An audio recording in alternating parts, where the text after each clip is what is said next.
Hi, I'm Kirsten, and thank you very much for taking the time to listen to my experience of perinatal mental health issues. So I want to start off by showing you this picture. This is me with my daughter Georgia when she was a couple of months old, and we'd gone out for a very idyllic day to a local stately home. Sun was shining, new family together. On the face of it, it all looked quite blissful. But I actually find that photo really difficult to look at because I know what was going on in my head that day, and I was absolutely in crisis. I had continuous intrusive thoughts and visions, and as we walked through the grounds, I saw myself hanging from every tree. I was absolutely terrified. I didn't think I was going to get out of there alive, and to be honest, at this stage I was so drained from how long this had been going on that I didn't really feel I wanted to. And it was just a really confusing and tough time. And when I look back on the early stages of Georgia's life, it's the mental health issues that I remember and not her, which is really sad. But this is how I was presenting. So I do understand that it's difficult to spot and it is confusing. So I have a history of anxiety. I also have premenstrual dysphoric disorder, and the two do not go together very well at all. And I was medicated for anxiety 3 times before I fell pregnant. I was on citalopram when I found out that I was pregnant, and I stopped taking it that day in case there was any risk to the baby. I was told by my GP and by my midwife separately that it was safe, and if I'd hit any problems then I could go straight back on it. And I was okay for the first 2 months. But as I entered the 3rd month, I unfortunately did hit some problems. I spent a weekend completely just curled up in a ball on the sofa, absolutely sobbing, and that was when the intrusive thoughts about the pregnancy itself really started and were horrendous. To everyone else, aside from my partner, I was fine and kept up a really strong mask. I still worked, I was exercising, we were doing all the things that new expectant parents would do, buying clothes and painting the nursery.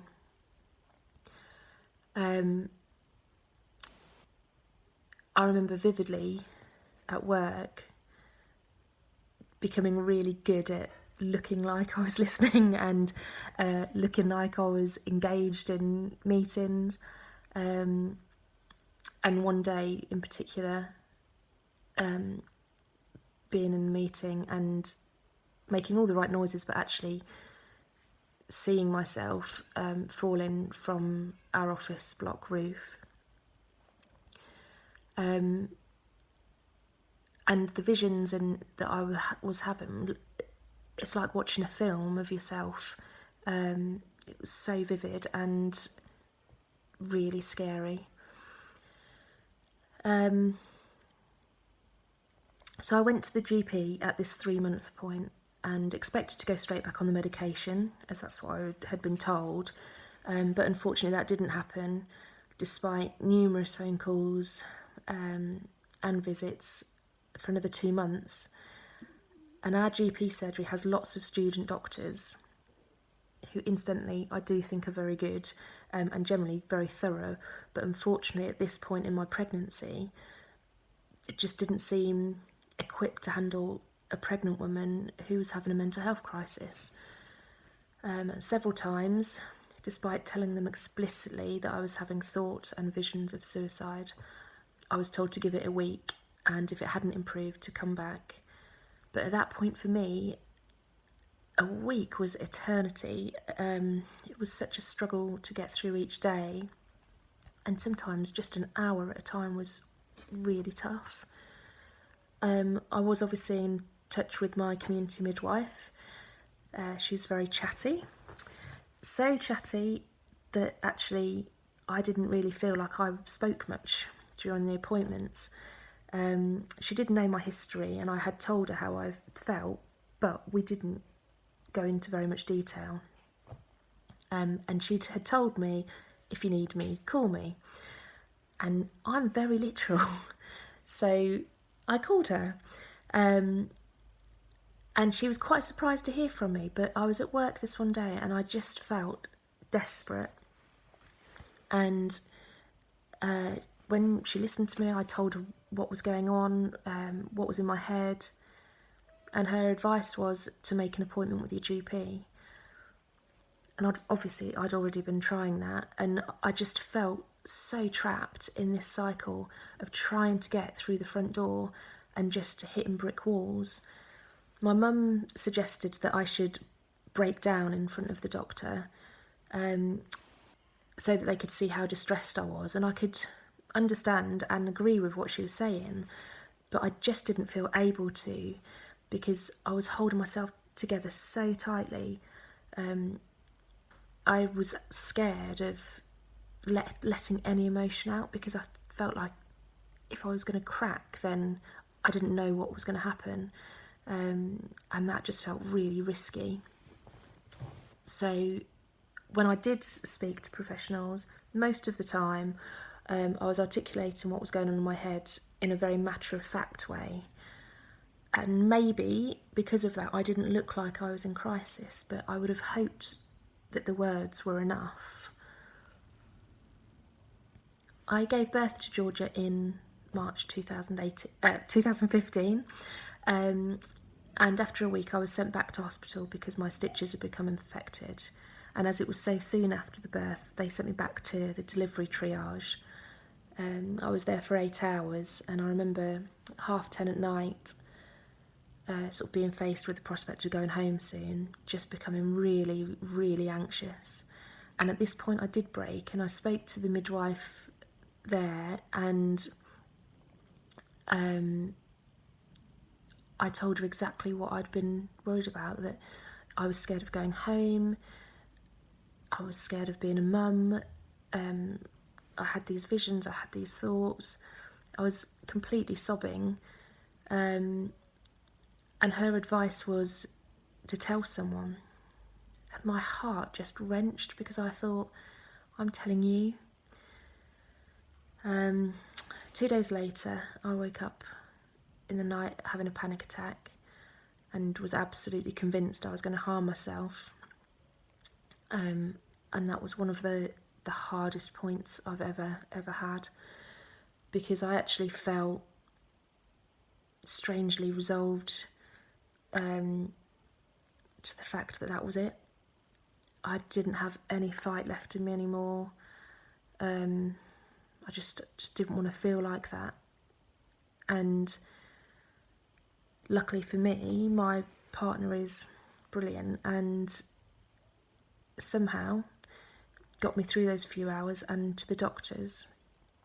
And I saw, by luck, a very experienced GP who was brilliant, and she talked to me about mother and baby units, but unfortunately, because of where we live, there aren't any nearby, and so if I needed to go to a psychiatric unit, I would have had to have been separated from my baby, which is not what I wanted. But she could see how distressed I was, and she acted on it. So that afternoon, a specialist perinatal mental health nurse came to our house, and at that point, our lives began to change. Before she came, I'd spoken to 11 different professionals in 6 months, different GPs, midwives, health visitors, and what was especially frustrating for me was that they all worked in the same office. There was obviously no discussion between them, and I find that really difficult to get past. I don't know how much else I would have needed to have said for them to, get me into services earlier. What more does an expectant mum have to say than I'm having thoughts and visions of harming myself or my child? But the specialist perinatal mental health nurse just changed everything. She came regularly to the house. I could talk openly to her and she didn't bat an eyelid. She treated me as if she'd known me for years. She'd come in and just plonk herself down and hold the baby. And, she really broke down those sorts of professional barriers for me. She was very reassuring. She taught me techniques to manage the anxiety that I was facing and how to cope with the thoughts. I could laugh with her and I just trusted her implicitly. In comparison, I had a very different relationship with my health visitor. On 3 different occasions, she told me that I needed to see a psychiatrist and asked me, why haven't I seen one? Which I found quite bemusing, as if I could just, rock up on the doorstep and get an appointment. She told me I was too far gone for CBT and gave me the details of a private practitioner who was actually an hour away, but I still thought was a bit inappropriate. And actually it was really, really confusing for me because I'd got these 2 professionals, one saying to me, you're well, we're going to get through this, and another saying, you're much more ill than you even realise, and I didn't know who to believe. Now, I completely understand that the health visitor meant well and she was concerned about me. The reason I'm telling you this part is because that contradiction between professionals was really problematic for me. I had so much confusion and conflict already going on in my head, and that just added to it. When I'm anxious, I sort of feel like I'm on high alert, and I pick up on, the smallest bits of language and body language that anybody, including professionals, use. And again, I think at this point the health visitor was paying me a compliment when a few months later she said, you've actually coped quite well. I really didn't think you would. Like I said, I know that was a compliment, but for me that was hitting me back in the face with, you were really ill and you weren't really doing your job as a mum, and that actually set me back. So the next big part of my life was when I fell pregnant again, when Georgia was 13 months. Now, during the time when I was seeing the perinatal mental health nurse, I was diagnosed with OCD, and it was such a relief to understand that that was what was happening. So all these thoughts and visions that I'd been having weren't any sort of idealisation about suicide or any desire to do that. It was actually the most intrinsic fear that I have. So at my first midwife appointment, I told her about the diagnosis, and this prompted a referral to the specialist midwifery team. And Julie, the mental health nurse, was straight back in contact. I was allocated to a specialist mental health midwife who came to the house, and she was just so calm and understanding. I think my partner was a bit like, oh, she can stay. She just listened to me, rather than talking at me. And very quickly she got to know my cues, so she could see what it was that I would say or do if I was feeling more anxious. And she used that to, sort of gently challenge me at times to make sure that I was well, or to check at least what stage I was at. So I had a specialist mental health midwife, a specialist perinatal mental health nurse, midwife Leslie, nurse Julie, and they worked really closely together. and I just felt safe and contained, and I didn't have to continually tell my story. In fact, after I told each of them initially, I don't think that we had to do it again, which was so refreshing. They listened to me each time, and they coordinated my care between them. There was no overlap, no contradiction, and I didn't have to worry about any of it. I saw a psychiatrist who checked and altered my medication, so put me on fluoxetine, and I saw a psychologist every fortnight for 8 months, and that started when Florence was 2 weeks old. And both of those things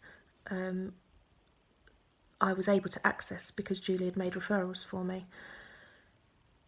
So all of a sudden I've gone from struggling to ever have services to having the right medication, the right talking therapies, the right health professionals regularly in contact with me, and it was just such a holistic and effective way of doing things, and it seemed to hit all the problem areas at once. One of the practical things that Leslie, the midwife, taught me was a different approach to a birthing plan. So instead of a traditional plan, which I didn't do in either pregnancy because giving me a little bit of control isn't very helpful for me, and I would have just got more stressed. So she supported me to write one specifically about mental health. And so I wrote things like what I might say if I'm feeling anxious during the labour, which for me, the more anxious I get, the more vague I become. So I don't feel well, or I'm scared, which could obviously be very easily misunderstood. I said that I might look agitated or restless. I recognise maybe a lot of women look like that in labour. But I also wrote things that might help to calm me down. So please only give me key bits of information, because telling me everything as I'm going along, I will just absorb it and overthink and worry about all of it, which is probably routine. So only give me the really important things I need to know.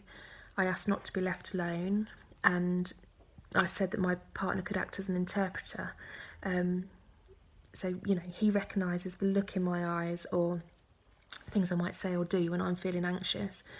And, if they needed him, then he could act, as a go-between. And that just really made me feel like I was being useful and helping myself, and more confident that I could be understood. So when we got to the hospital, I was dishing these out to anyone that would take them. And I think it helped the midwife as well, because the labour progressed alarmingly quickly, and I was becoming very anxious along with it. And so the midwife, knowing the history, having the birthing plan in front of her, went and brought another midwife in as well. And again, between them, they managed me in the situation very well. So at this point in my life, my girls, Georgia and Florence, are almost 3 and just turned 1. I'm still medicated, and I will be for many years, I think. It balances my hormonal issues as well as the OCD. And altogether, I feel more well and able to manage my illness than I have in years. And the specialist services that we've received in the last year have changed the lives of our whole family. So, yes, they're directly aimed at me, but, my partner is so much more relaxed and less worried about me. It's not affecting the girls. We're working together, I think, really well as a unit. 3 years ago, I genuinely didn't think I was going to survive. And now I feel empowered and proud to be a mum. It's very difficult to be a mum, I have to say, but I'm better at understanding that that's normal and that's not just me, so it doesn't trigger me. But overall, I don't want this to come across as critical, because it's quite the opposite. I have the utmost admiration for the work that you all do. I can't even imagine how difficult it is. The NHS has saved my life. It's given my family a future.